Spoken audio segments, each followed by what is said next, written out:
Assalamualaikum warahmatullahi wabarakatuh. Kami dari kelompok 6 yang beranggotakan saya sendiri Ayu Sulastri, Rizky Riza Abdullah, Risti Rismayanti, Muhammad Arya Danendra, dan Saina Aulia Amanda akan mempresentasikan hasil kerja kelompok kami yang berjudul Pengaruh Peristiwa Pandemi COVID-19 terhadap Indeks Harga Saham Gabungan. Latar belakang masalah. Peristiwa pandemi COVID-19 merupakan virus corona yang pertama kali muncul dari kota Wuhan, Cina pada akhir Desember 2019.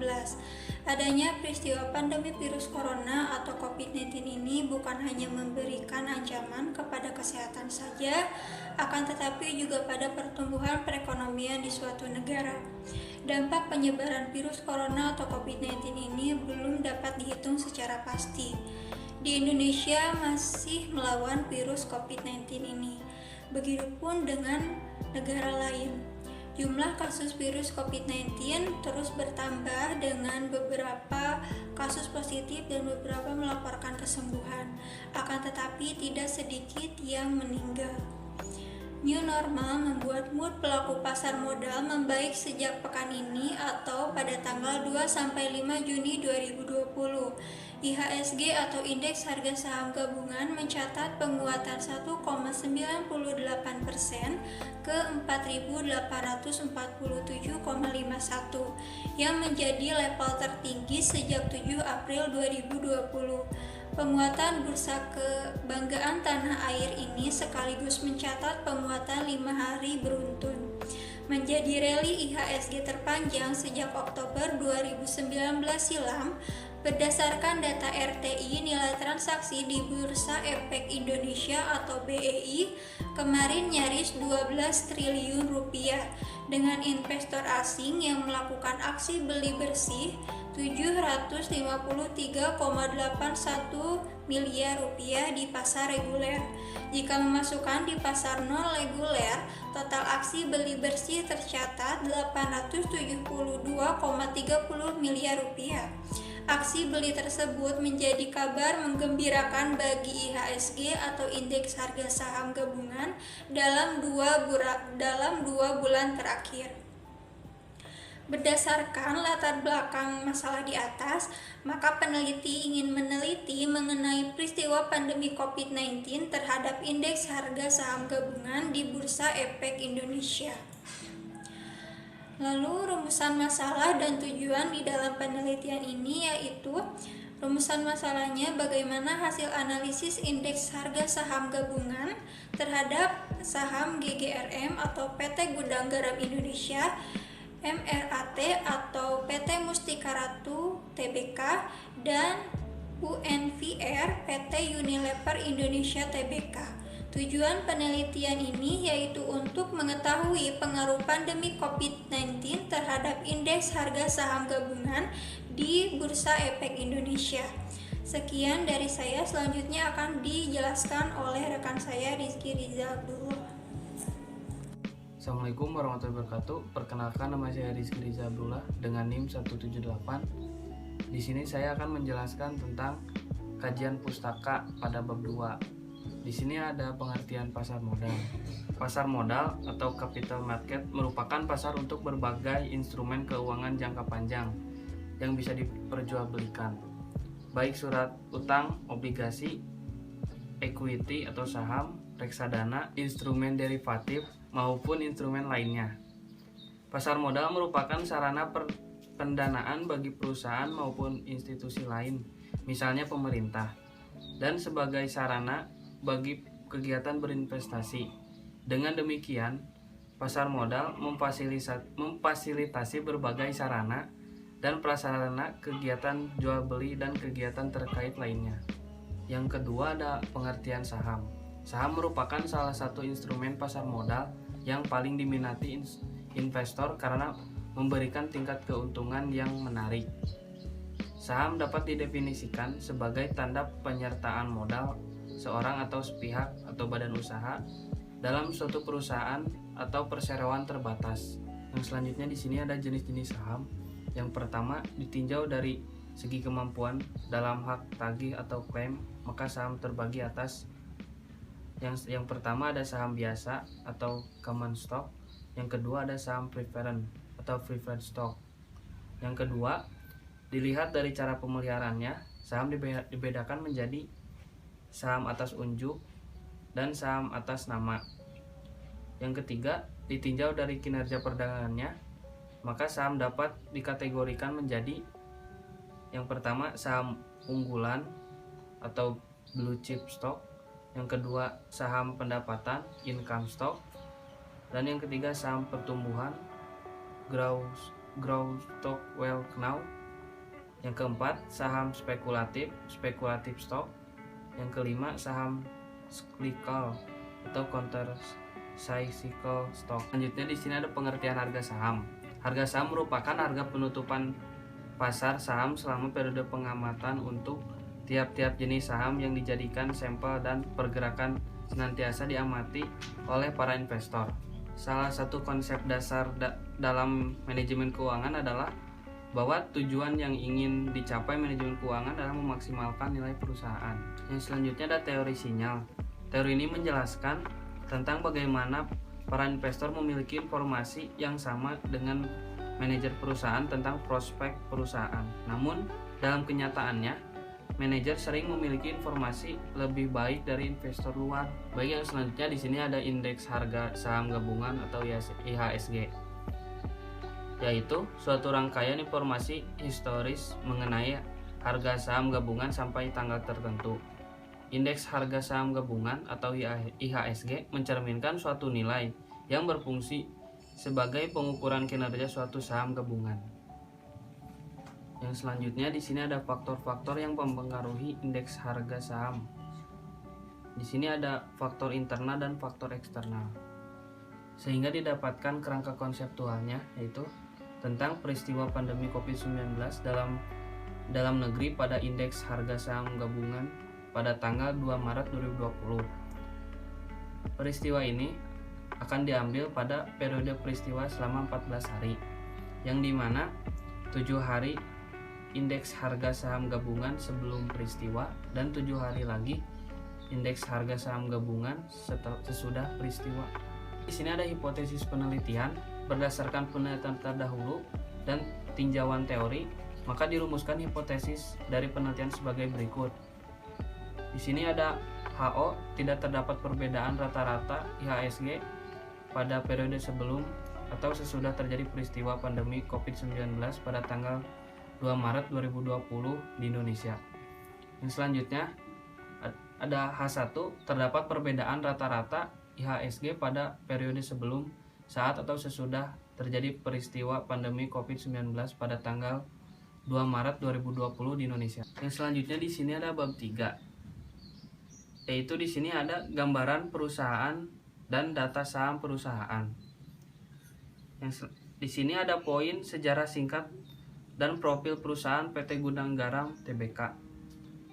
Yang selanjutnya, poin visi dan misi PT Gudang Garam Tbk. Visinya berorientasi ke depan, mengekspresikan kreativitas berdasarkan pada prinsip nilai yang mengandung penghargaan bagi masyarakat. Yang selanjutnya di sini ada poin misinya, menyediakan produk-produk inovatif bermutu tinggi yang memenuhi bahkan melebihi harapan konsumen sekaligus memberikan manfaat bagi semua stakeholder. Assalamualaikum warahmatullahi wabarakatuh. Sebelumnya terima kasih kepada rekan saya yang telah memberikan gambaran dari perusahaan PT Gudang Garam Tbk.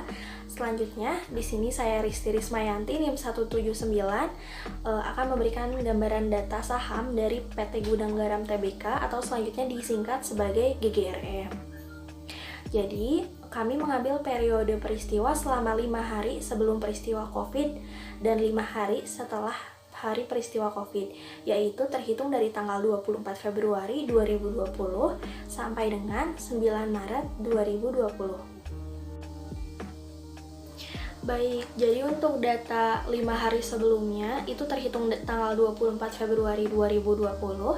Seperti yang ditampilkan, ini ada sebanyak 55.250 data.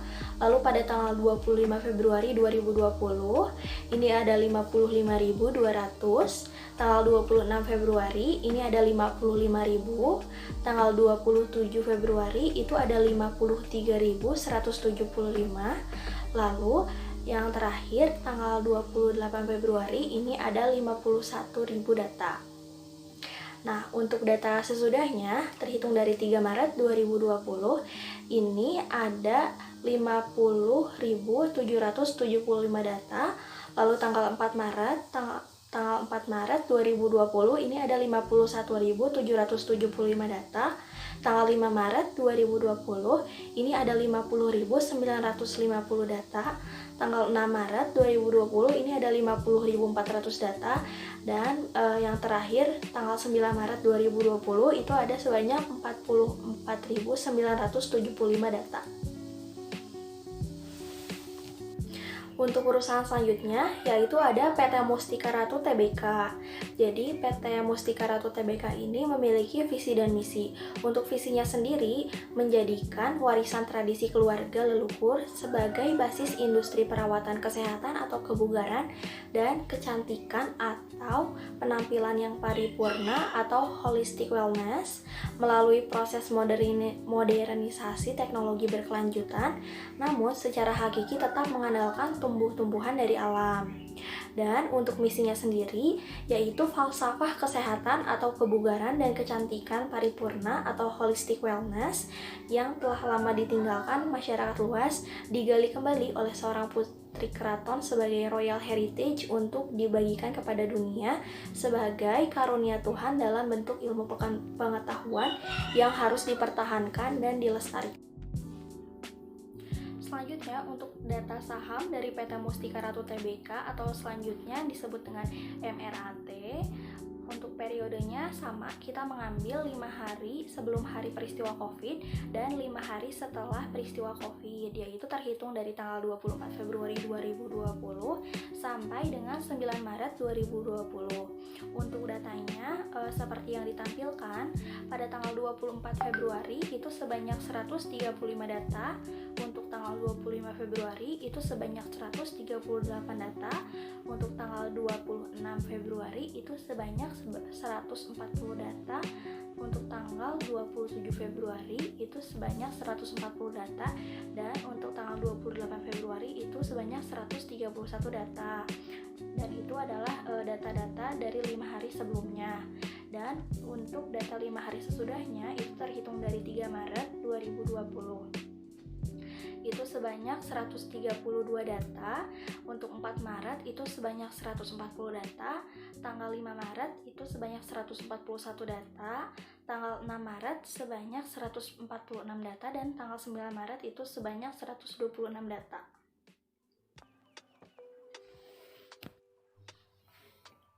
Untuk perusahaan selanjutnya itu ada PT Unilever Indonesia Tbk. Perusahaan ini memiliki visi dan misi. Untuk visinya sendiri yaitu untuk meraih rasa cinta dan penghargaan dari Indonesia dengan menyentuh kehidupan setiap orang Indonesia untuk setiap harinya. Lalu untuk misinya sendiri, Unilever memiliki 4 misi. Misi yang pertama itu kami bekerja untuk menciptakan masa depan yang lebih baik setiap harinya. Lalu membantu konsumen merasa nyaman, berpenampilan baik, dan lebih menikmati hidup melalui brand dan layanan yang baik bagi mereka dengan orang lain. Lalu menginspirasi masyarakat untuk melakukan langkah kecil setiap harinya yang bisa digabungkan untuk bisa mewujudkan perubahan besar bagi dunia. Lalu senantiasa mengembangkan cara baru dalam berbisnis yang memungkinkan kami untuk tumbuh 2 kali lipat sambil mengurangi dampak terhadap lingkungan. Untuk penjelasan selanjutnya bisa dijelaskan oleh rekan saya. Terima kasih.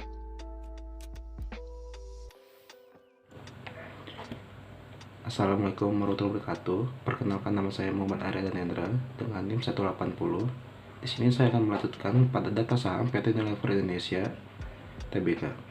Kami mengambil periode peristiwa selama 5 hari sebelum hari peristiwa COVID dan 5 hari setelah hari peristiwa COVID, yaitu dari tanggal 24 Februari sampai dengan 9 Maret 2020. Di bawah dapat kita lihat tabel pengambilan data saham pada PT Unilever Indonesia dari periode 24 Februari sampai dengan 9 Maret 2020. Selanjutnya yaitu menghitung abnormal return. Kami memilih model statistika, yaitu model pasar single index model untuk menghitung expected return, lalu bisa menghitung abnormal return. Yang pertama yaitu saham perusahaan gudang garam. Di sini alfa yang kita dapatkan yaitu 0,000109 dan untuk betanya 0,6268. Data yang kita peroleh itu berasal dari T-5 sampai dengan T+5. Lalu yang selanjutnya saham perusahaan Mustika Ratu. Alfa yang kita dapatkan yaitu min 0,0016 dan untuk betanya sama dengan 1,0429. Di sini dapat kita lihat tabel data yang telah kita peroleh. Lalu selanjutnya ada saham perusahaan Unilever Indonesia. Alfa yang di sini kita dapatkan yaitu min 0,00124 dan untuk betanya sama dengan 1,103355. Di sini dapat kita lihat tabel data yang telah kita peroleh dari saham perusahaan Unilever Indonesia. Assalamualaikum warahmatullahi wabarakatuh. Di sini saya Saina oleh Amanda NIM 181 akan melanjutkan presentasi dari rekan saya, yaitu ada uji normalitas data. Bisa dilihat bahwa di data tersebut ada dari T-5 sampai T+5. Lalu ada abnormal sebelum dan sesudah.